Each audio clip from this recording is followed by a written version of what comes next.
Recording.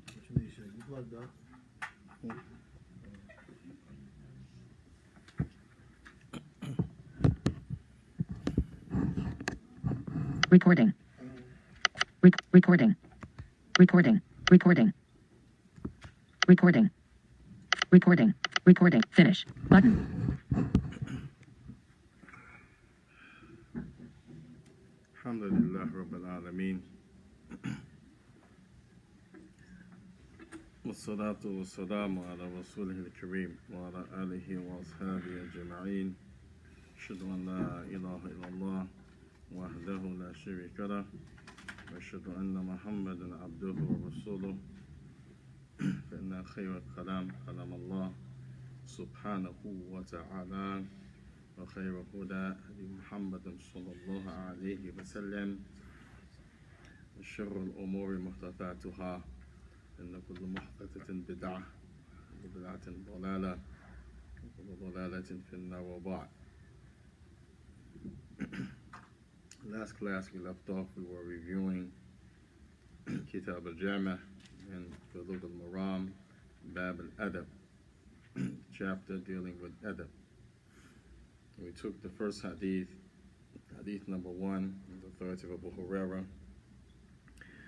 The right of the Muslim on the other Muslim is 6. And Rasulullah said, when you meet him, when you encounter the Muslim, give them salams. If he invites you, then you answer the invitation. And if he asks you, he seeks from you advice, then give him advice. وَإِذَا أَعْطَسَ فَحَمِدَ اللَّهِ شَمِّتْهُ, or if you write in Sammithu, and they both have a sheen and a seen in the word, which means if he sneezes and praises Allah, then you tell him, may Allah have mercy on you, yarhamakallah. And then the Prophet mentioned, وَإِذَا مَرِضَ, and if the person becomes sick, عَادَهُ, visit him, وَإِذَا مَاتَ فَاتَّبِعْهُ, and if he dies, then give him his right, wash the body, shroud, pray over him, and follow him to the grave. The first hadith. The second hadith, we took the hadith Abu Hurairah Kadhalik, the same, it comes on thought to Abu Hurairah. Abu Hurairah, he mentioned that the Prophet ﷺ, he said, انظروا إلى من هو أسفل منكم, look at those who are less fortunate than you. ولا تنظروا إلى من هو فوقكم, and don't look at those who are above you. And we said the ulama, they mentioned to look to those who are less than you in the worldly affairs. It will make you, and it will help you to be grateful and to hold on to the ni'mah of Allah subhanahu wa ta'ala, that which Allah has given you. And when it comes to the people of ilm, the people of ilm, knowledge, the people of khuluq, good character, wal ibadah, wal zuhud, and staying away from the things that will take you to the hellfire of this life, then you are commanded to look to them, because it will encourage you to strive if you only but knew. Then the next hadith, the third hadith, the hadith of Nawas ibn Sam'an, where the Prophet ﷺ was asked, an al-bir wa ma'adha al-itham, an al-bir wa al-itham. He was asked about bir, righteous deeds and good character, and about sin. And the Prophet ﷺ, he said, al-biru husnul khuluq. Here, what's meant by righteousness is not that you pray to Allah, or that you fast, or that you give charity, which that does not negate that it's from the righteous deeds. But however, what's meant here is the character of the person, husnul khuluq. And we said that many of the ulama, they said husnul khuluq is to smile. Good character is to smile. Husnul khuluq is yani to hold your tongue from saying things that are bad or foul language and insulting terms. And also husnul khuluq is to treat those the way that you would want to be treated, just as Imam Muhammad said concerning this hadith. The fourth hadith is the hadith of Abdullah ibn Mas'ud radiyallahu ta'ala anhu, the fourth hadith, where he said, إِذَا كُنْتُمْ ثَلَاثَ فَلَا تَتَنَاجَ بَيْنَ إِثْنَيْنِ دُونَ آخَرٍ. If you are 3, then 2 of you don't go off to the side and talk in front of that third person And the Prophet ﷺ mentioned the end of that hadith because this is something that will make that person think bad or make him worry like this. And this is the fourth hadith. The fifth hadith is the hadith of Ibn Umar radiyallahu ta'ala anhu. Fifth hadith is hadith of Ibn Umar radiyallahu ta'ala anhu, where he said, قال رسول الله صلى الله عليه وسلم, that the Messenger of Allah, he said, لا يقيم الرجل رجلا من مجلسه, that a man should not make another man stand up. And then here's the punchline, ثم يجلس فيه, and sit somebody else in his spot. If a person decides to get up on his own, then there's no problem with that. If a person decides to give you his seat without someone else forcing, then there's no problem with that. But for one person to tell another person, be it a male or female, to get up and then let that person sit down, then the Prophet ﷺ prohibited that. Now, then the sixth hadith is the hadith of Mada Abdullah ibn Abbas radiyallahu ta'ala anhu, where he said, إذا أكل أحدكم الطعام, if any one of you are eating food, فلا يمسى يده حتى يلأغها أو يلأغها, let him not wipe his hands if any one of you eat. Let him not wipe his hands when any one of you eat until he licks his fingers or someone else licks them. And we said that this was one of the things of the ulama they mentioned for a spouse to lick the other spouse's hand. Or you can imagine somebody who's very poor, that person licking the food off that person's hand. We can't imagine how that is as we waste so much food. وَلَا حَوْلَ وَلَا قُوَّةَ إِلَّا بِاللَّهِ. The seventh hadith, the hadith ماذا the hadith of Abi Hurairah. Abi Hurairah, he mentioned قال رسول الله صلى الله عليه وعلى آله وسلم يسلم الصغير على الكبير. It is a command for the younger one to give the salams to the older one. And here also we said صغير could mean that person is less than that other person in knowledge. But here the ulama said what's meant and understood is the age. يسلم الصغير ماذا على الكبير. The younger one gives the salams to the older one. وَالْمَارُ عَلَى قَاعِدِ, the one who's passing to the one who's sitting. وَقَلِيلُ عَلَى الْكَثِيرِ, and the smaller number, the minority, gives it to the majority. وَفِي رِوَايَةٍ in the Muslim, and Muslim has an extra narration, وَالْرَاكِبْ عَلَى الْمَاشِي, وَالْرَاكِبْ with the calf, عَلَى الْمَاشِي, the one who's riding, to give it to the one who's walking. This hadith is Bukhari and Muslim. And this point just came to my mind. One doctor, somebody asked me about the word raqib. Raqib is for the cough. It means the one who's watching. This is raqib with the calf. Raqaba.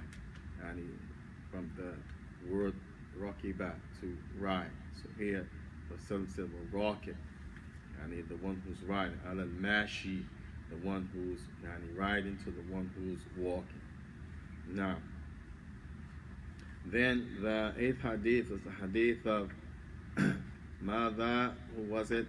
Ali ibn Abi Talib radiyallahu ta'ala anhu. قال رسول الله صلى الله عليه وسلم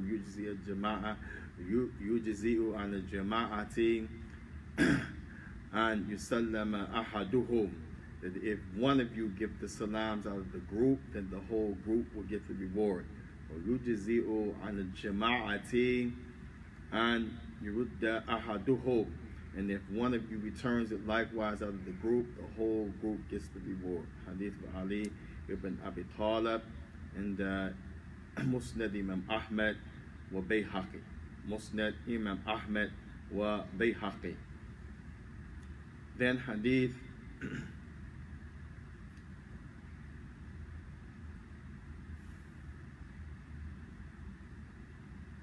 always feel like I'm skipping the hadith.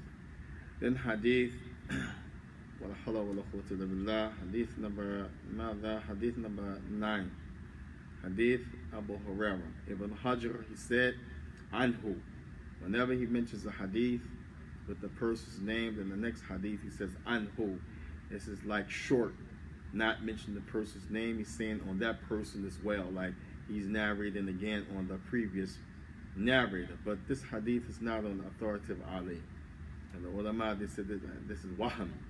And the science of hadith, waham. You mention one person's name, but it's not that person's name, it's another person's name. Hadith is still authentic, but the Shaikh misplaced the name. He said Anhu, meaning this one is on Ali, like the one that we just mentioned. If one person gives the salam out of the group, the whole group gets the reward. This next hadith is not on the authority of Ali. And we said, La yanqus anhu shay'a. And we also said this does not demote the level, the respect, and the status and the knowledge of Ibn Hajar. Lakin huwa bashari. He is a human being. Now, and humans make mistakes. So this is a misplacement. This next hadith on the authority of Abi Hurairah. Abu Hurairah, radiyallahu ta'ala anhu, he said, La tabda'u al-Yahuda, La tabda'u al-Yahuda wan-Nasara bis-salami. Do not initiate the salams to the Jew, neither the Christian. وإذا لقيهم في الطريق, and if you meet them in the road, وإذا لقيهم في الطريق فماذا فالأو يد فإذا لقيهم في الطريق ماذا, and if you meet them in the road, فإذا لقيهم في الطريق فيطردهم إلى أو يدقه. Then the Prophet ﷺ, he said, and if you meet them in the road, then don't let them push you to the end. Stay where you're walking, make them go to the end. Naam.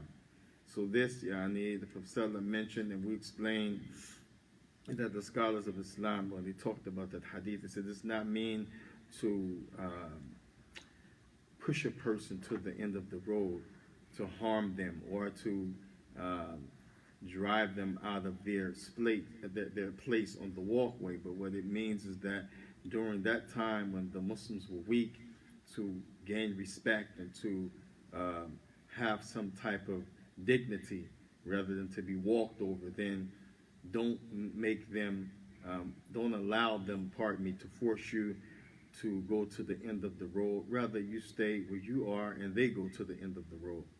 But they mentioned also, the current day scholars like Shaikh when he was alive said this is mean if you see a lady and a kid and they're Jewish or from the Christians, that you force them, make them fall, hurt themselves. No, there has a context to this hadith. It has a context to the hadith, because those people back then, they would actually try to force the Muslims to the end of the road. They would do stuff to the Muslims, just as they said to the Prophet, Samu alaykum, death be upon you. So this is in the proper context. If you meet them in the road, then the Prophet ﷺ said, then let them go to the end. Don't you go to the end. But everything is in this context. Wallahu musta'an.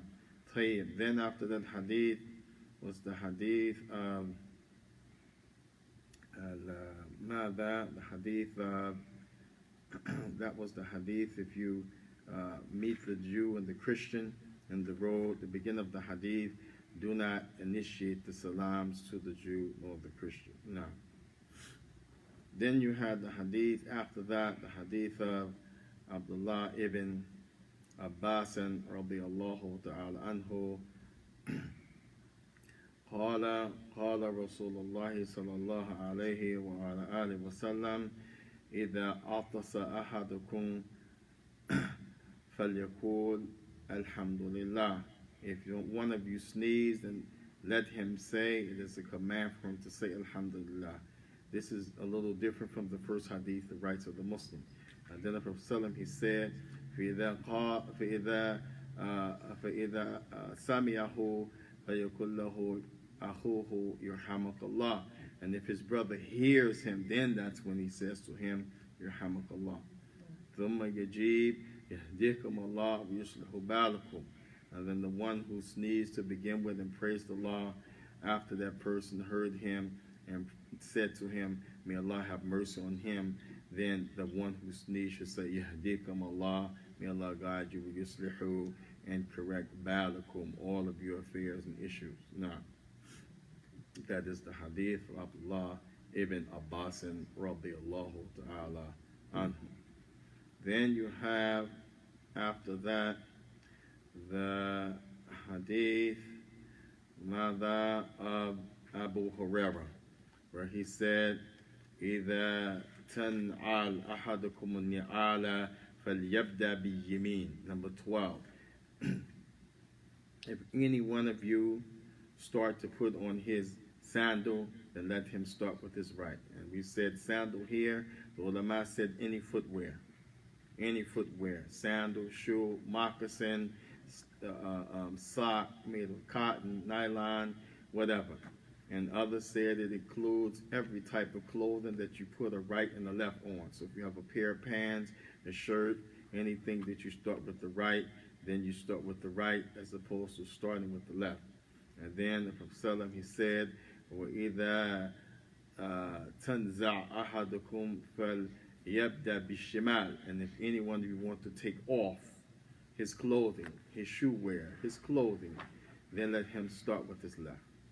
Now, and then the Prophet went on to say, فَلْيَكُونَ الْيُمْنَى أَوَّلَ هُمَا أَنْ تَنْعَلْ وَآخِرُهُمَا أَنْ تُنْزَعْ. And let the right be the first thing that you start with and the last thing that you end with. Now, then the next hadith, hadith 14, hadith of 13? Yeah. Okay, hadith. I'm missing something. You got 13? That was just 12. Start with your right foot. Say. And 13. Say, in hadith 13, the Prophet sallallahu alayhi wa sallam, he said, لا تمشي في إنال واحد. نعم, hadith of Ibn Umar, لا تمشي في إنال واحد. Do not walk in one shoe. One shoe, one sock, one sandal. Nah, don't walk in it. And we said that the Prophet also said, وَإِذَا تَنْعَلْ هُمَا فَتَنْعَلْ هُمَا جَمِيعًا وَإِذَا تَنْزَعْهُمَا تَنْزَعْهُمَا فَتَنْزَعْهُمَا جَمِيعًا. And if you're going to keep them on, keep them both on. If you're going to take them off, take them both off. He reiterated that in the end. Now, and many ulama, we said, they mentioned again, this is to honor the foot. To honor the foot. As if a person has on one shoe, then the weight distribution of his body is going to be off. Number 2, if the person has on one shoe, then the left foot, for example, that doesn't have a shoe on, will be left to be injured. Nails, rocks, whatever. So this is part of honoring the body, honoring the foot. Now, as the Prophet ﷺ mentioned in this hadith. Just as the Prophet ﷺ mentioned to a man, either cut all of your hair or grow all of your hair. And this is a side point. There's a big debate whether or not a person can cut his or her hair. It's a big debate among the scholars of Islam, past and present. Can a person cut his hair? Some of them have said it's not allowed to cut the hair, be it male or female, because the hair should be honored. Number 2, they said this is imitation during that time of the Prophet and after his time, imitating a particular part of the disbelievers who used to cut their hair and bald their hair. Some said even later on after that time, in our history, the people who were invaded here, the natives that they like to call Indians, the Caucasian, made them cut their hair, scalp them to change their culture and identity. But you see in this hadith, which is similar, Shaykh Abdul Muhsin, he used when he talked about honoring both feet, not wearing one shoe, putting them both on, or taking them both off. He said, likewise, the Prophet ordered the man, grow all of your hair or cut all of your hair, or cut some of your hair, not leaving some and cutting some, like they have a mohawk, and this hair, you look like a rooster, or some stuff like this. Wala hawla wala quwwata illa billah. So this is the evidence that came to mind about the issue. Wallahu musta'an.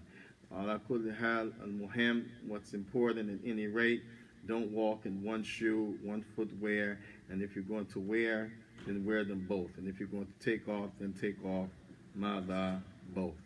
Now, then the hadith, Allah, I feel like I'm leaving something off, we'll see. Because there's 17 hadith in this chapter. And then the hadith, Abdullah ibn Umar radiyallahu ثم الحديث أبو هريرة رضي الله تعالى عنه قال قال رسول الله صلى الله عليه وعلى آله وسلم لا تشربن أحدكم قائما أخرجه مسلم, that none of you should drink while standing up. And we mentioned there are three positions of the ulama concerning this issue. Three positions the ulama take concerning this issue of drinking standing. One of them, prohibited, can't stand and drink. Another, it is disliked, but it's okay. And then another, it is strongly disliked, only do it when you have no other choice. These are the three aqwal of the ulama, three positions concerning this. And this is the hadith of Abu Hurairah. That was 14. Hakada? Right? Yeah. Now, طيب. ثم حديث خامس عشر 15 حديث ماذا ابن عمر رضي الله تعالى عنه قال قال رسول الله صلى الله عليه وآله وسلم لا ينظر الله من جر ثوبه خيلاء. نعم أخرجه بارك الله فيكم بخاري. نعم. This hadith, Ibn Umar said that the Prophet ﷺ, he said Allah will not look at. And this many of the ulama, they said, number one, this shows you that Allah, he looks. Now, you can't say looking here means won't bless. And looking here means, want, love you. Look means look. Naam, look means look. Then secondly, they said this is not a look like Allah can't see what that person is doing. But here, Allah won't look at him. Shaykh Abdul Musa said, another to rahmah. Look at him with mercy, meaning bestow mercy upon him.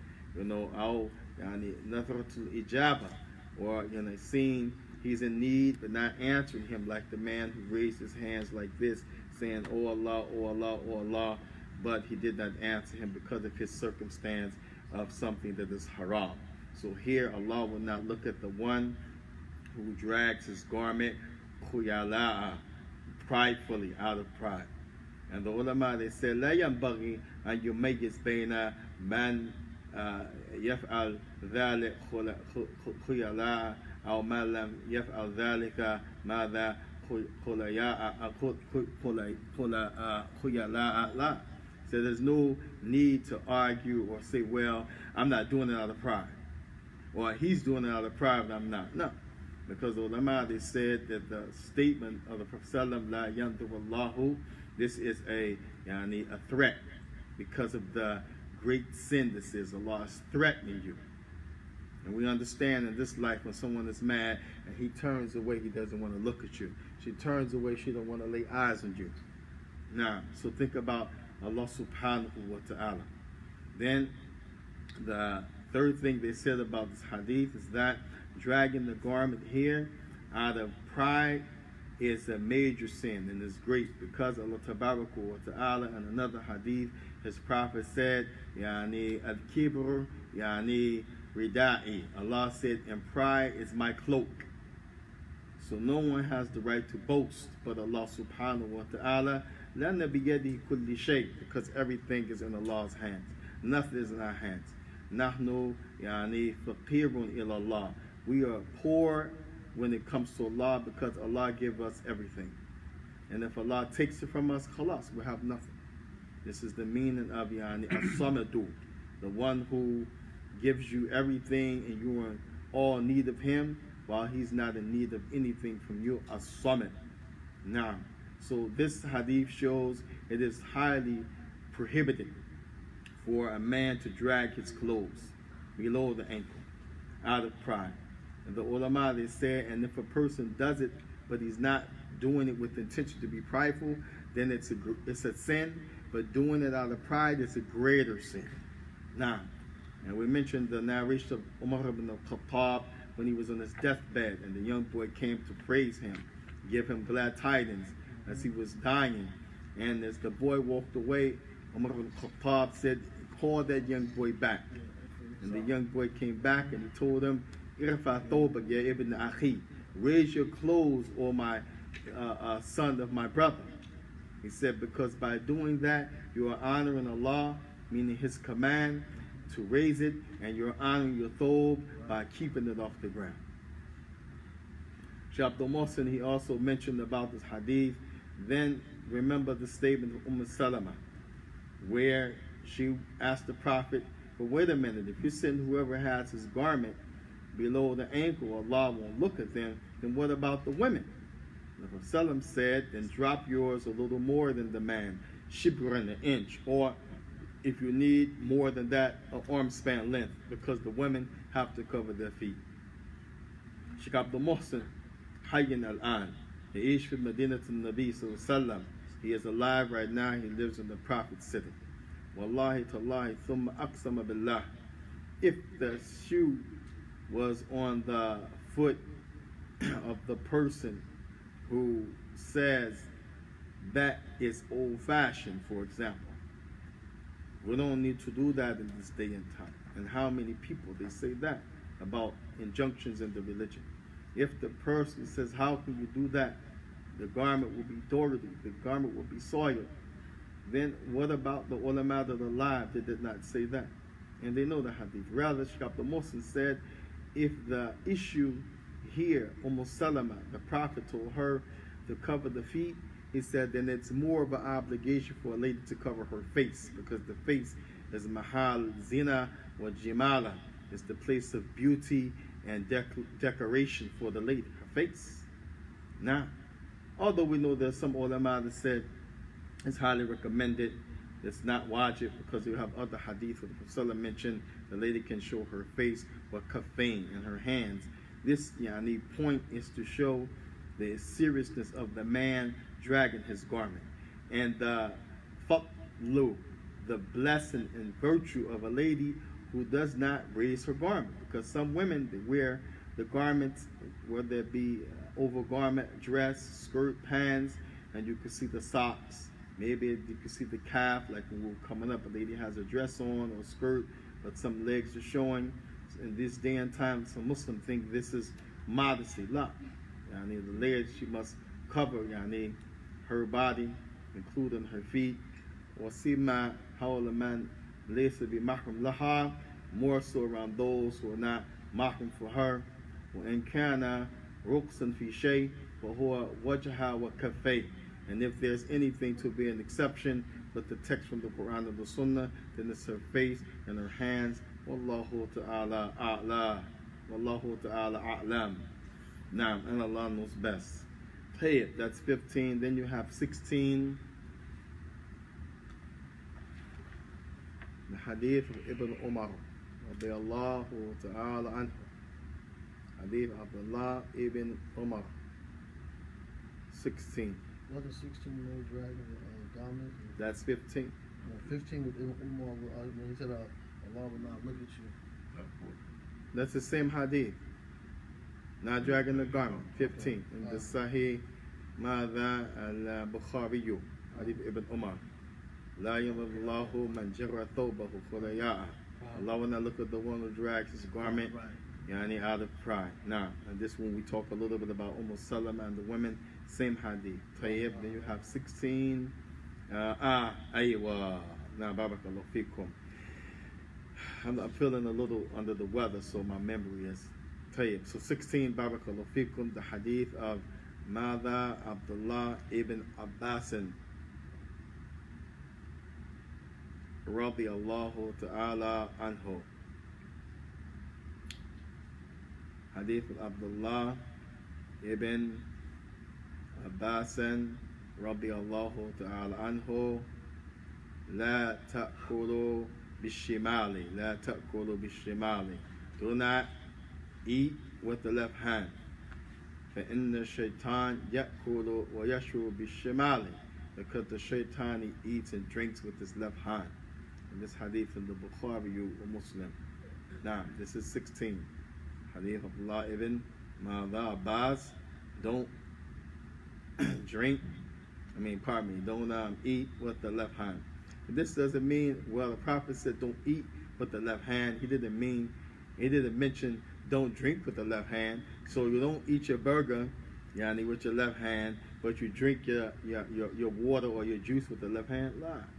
And that's why in the hadith the Prophet said, in the shaitan yakulu mada bishimal. The shaitan, he eats with his left, wa yashrubu, and he drinks with his left. So that means, although the Prophet said la ta'kulu bishimal, don't eat with the left, it includes drinking with the left. Why? Because the shaitan does them both. And it's prohibited to imitate the shaitan, as Allah wa ta'ala mentioned, innahu lakum aduwwun mubin, verily he is an open enemy to you. Now, thumma hadith sabat ashur, hadith number 17, hadith of Amr ibn Shu'ayb an abihi an jaddi. Hadith Amr ibn Shu'ayb, on authority of his father who narrated it, also from his father, which means Amr ibn Shu'ayb's grandfather. So the Amr ibn Shu'ayb from his father, from his grandfather, that the Prophet sallallahu alaihi wasallam, he said, "Kul, eat, washrib, drink, walbis, put on your clothing, dress, wal yatasaddaq, and give charity, bighayri mada, bighayri israfin, without being wasteful, wala makhila, and without doing it in a boastful, bragging way." So the Prophet ﷺ said, eat, drink, and dress, wear your clothing, and give charity without wasting in those 3 or 4 things. You eat, but don't waste your food. You eat, but buy what you need. But you eat, but don't take it and let it spoil. You eat, don't buy just to show people, look, I can splurge. Eat, don't say, look, we have the best foods, you're poor, you have nothing, I will never eat with you. Eat, but don't waste. Neither be prideful in your eating. Drink the same way. Don't waste, don't be prideful in your drinking. Dress, wear your clothing, this includes buying your clothing, but don't be wasteful, neither prideful in your buying and dressing your clothing. And give charity, but don't be wasteful in giving your charity. Give your charity, but don't be wasteful. And one of the ways, ulama says, you can be wasteful, you give charity to everyone else, but your family don't have. You give charity to every other cause, but your family is in need. This is waste, because they have the most right to be given charity by you. As Prophet said, "Kullu ma'rufin sadaqat." Every good deed is an act of charity. How can you give and your family doesn't have? How can you give and your family has a right on you that is being left in the dirt? Also give in charity, but don't be don't be prideful. Don't be prideful. Don't give just to show off. But people say, wow, that guy is generous. But you really don't have sincerity in giving that charity that you give. Now, so this is the hadith number 17 from Bab al-Adab, or Kitab al-Adab, from the chapter of the book of Adab. Nasal tabarak wa ta'ala an yuwaffiqana bi khair. Allah musta'an. Alhamdulillah rabbil alameen. Any questions? You said, I think I got it on my. It said the word for the when you said cutting the hair, I want to make sure it's right. It says chaza. Did I say it right? It says amongst my people we have a famous type of haircut. We call it a fade or temp tape. due to the lower sides and back being faded and the top hair is left.